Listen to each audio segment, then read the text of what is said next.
guys, welcome to my channel. Thank you for joining me. If you're new, welcome. Thank you for clicking on today's video. Don't forget to click that subscribe button down below as well as the little bell so you'll get a notification every time I post a new video. So I just wanted to sit down and talk to you guys. I'm going to do a little Air Force talk today. I haven't done a specific Air Force style video in a little while, so that's kind of what the vibe is for today's video. And speaking of vibe, can we talk about this sweater? Can we just talk about this whole mood right now? I feel like somebody's rich auntie that just pulled up to the house with gifts for the holidays. You get a gift, you get a gift, you get a gift, you all get gifts, okay? Can I just say that?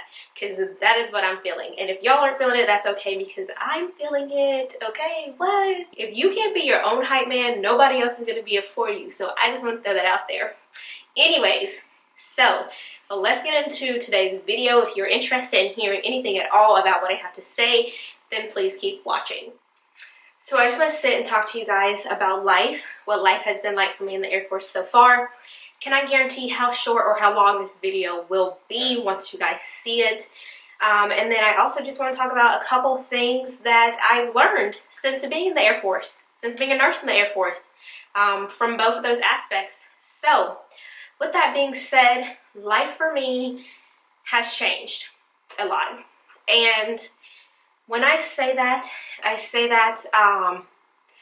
with pride, with a sense of pride, I'm proud. And then I also say that with a little bit of sadness. And I say that life has changed for me since being in the Air Force for a couple reasons. For one, it's been a little difficult of a transition for me going from civilian bedside nursing to Air Force bedside nursing. And I say that just because of my personality and the person that I am.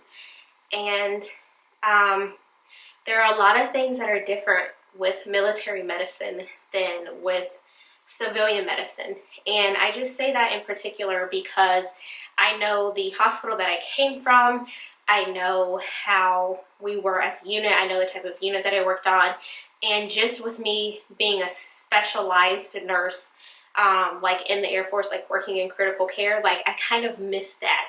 And I don't really have that right now with where I'm at in the Air Force. So that is a little sad for me.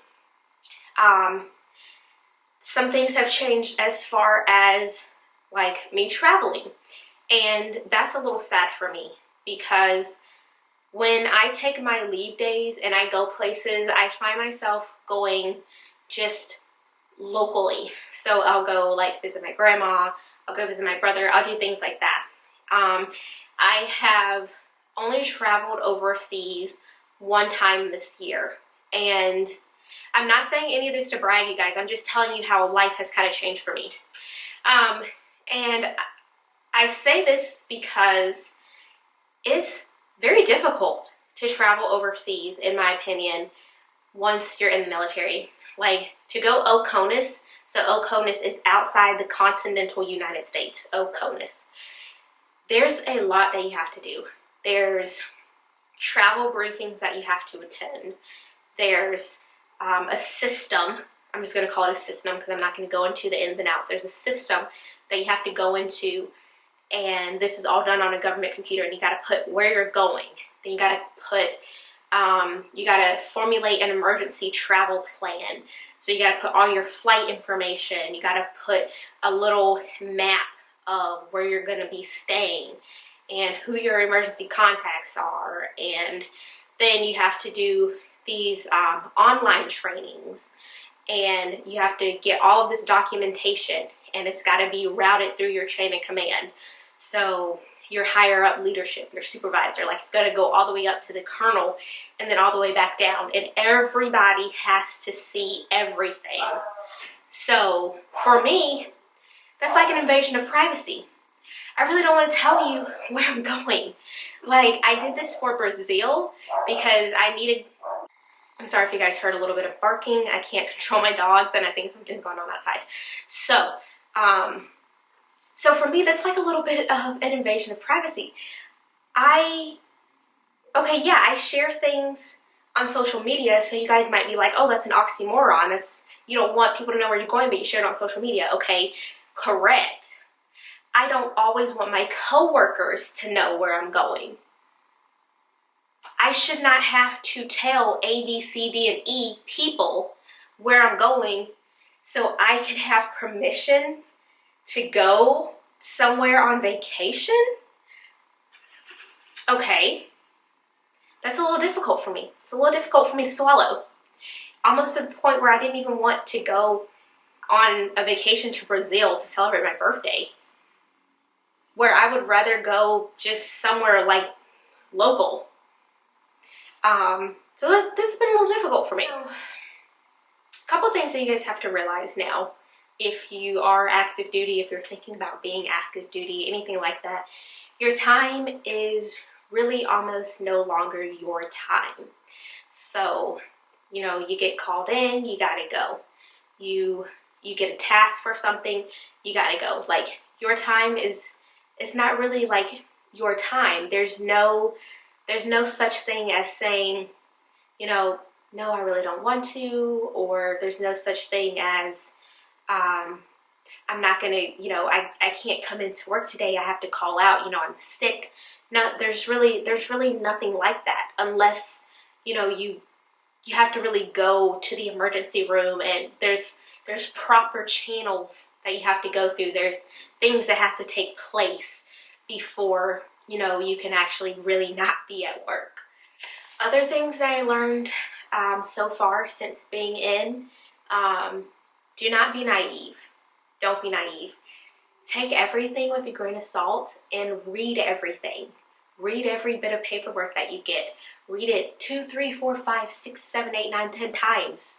And if you don't understand it, go to somebody that does. Don't take anything at face value.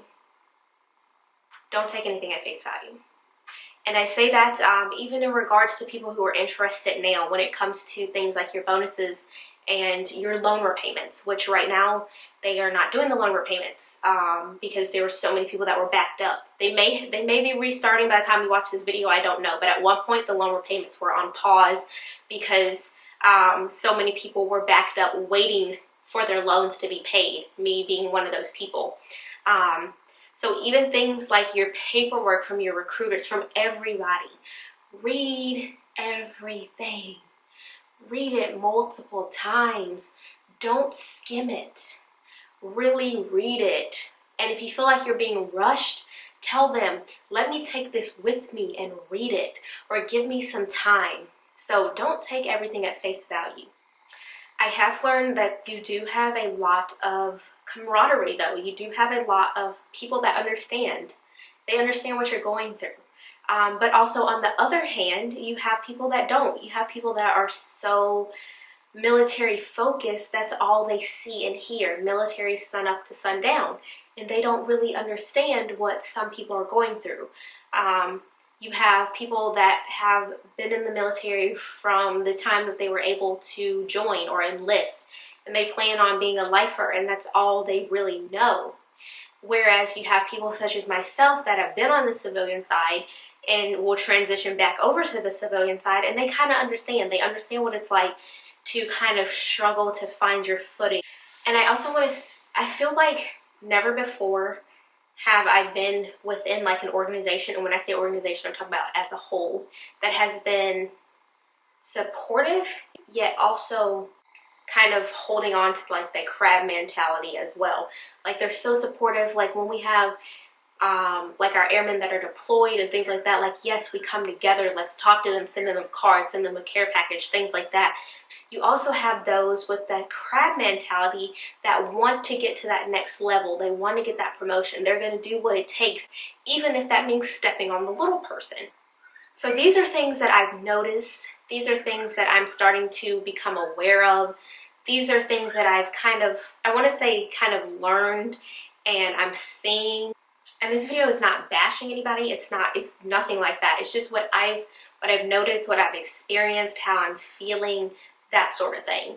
That's basically what it is, because I haven't sat down and actually talked to you guys in a while about the Air Force, about the military, anything like that. So things, honestly, they do get better over time, but I feel like it's been the hardest transition for me in particular, because yeah, it was hard for me, like being a new grad in the ICU and being in a new state and that sort of thing, like when I was working at Mayo Clinic. But I feel like my transition into the military was even harder than that, because I was so surrounded by newness everywhere.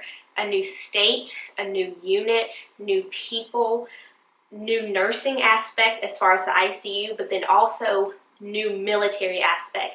So it was like new on both sides. So therefore, I think my transition into the military was even harder than my transition from new grad in the ICU, if that makes sense. But I feel like it does get better over time. I just feel like for some people it might take a little longer, and I feel like for me, like I was and probably still am one of those people. Honestly, I work, come home, do my schoolwork, and repeat. That's really it. I don't really mingle with anybody outside of work. That's honestly how I could say that my life has changed, honestly, in a nutshell. And I just wanted to sit down and kind of talk to you guys, kind of express kind of how life has changed for me since being in the Air Force. And it's been different for me, you guys, and I definitely have even talked to you guys a lot on Instagram about it. Some of you guys have talked to me or asked me questions when I do Instagram Live, like where do I see myself years from now? Do I see myself being a lifer? Like all of these questions. And at this point, especially because of what I'm back in school for, I don't see myself pursuing this long term. And that's okay. Everybody's at different places. Everybody is going to do different things. And not everything is for everybody. And I can just say that so far, this is what I have learned. This is how my life has changed a little bit.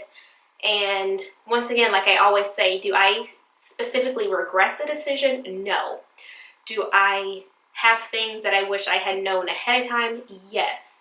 And is this something I would do again? I can't specifically say that because I've learned a lot and I have experienced a lot, but I can't necessarily say that if given the chance to do it again, I would have done it as soon as I did. So that's basically what I wanted to talk to you guys about. I hope that you guys have enjoyed this video. I hope that I've kind of been able to shed some light on things and just kind of talk to you guys and be as open as I can, because you guys know how I am. I'm always open and honest with you guys when it comes to things. And like I even shared on my Instagram, if you guys have questions, you can contact me. You can contact me through On Target Nurse, through the Facebook group. That's what it was created for. You can send me DMs. If you guys send me DMs and you have questions about things, just make sure you do your research ahead of time, because I'm not here to write your life plan for you. There are things that you can Google. I'm also not a recruiter, so I don't know everything from the Air Force side. I can only tell you what I know through my experience. And that's what I shared on my Instagram story one day. If you guys are watching and you've seen it, you know what I'm talking about. If not, then that's basically what I said in a nutshell. But I hope you guys enjoyed this video. Please don't forget to subscribe on your way out. Hit the little bell so you get a notification every time I post a new video. And I will see you guys in my next one. Bye!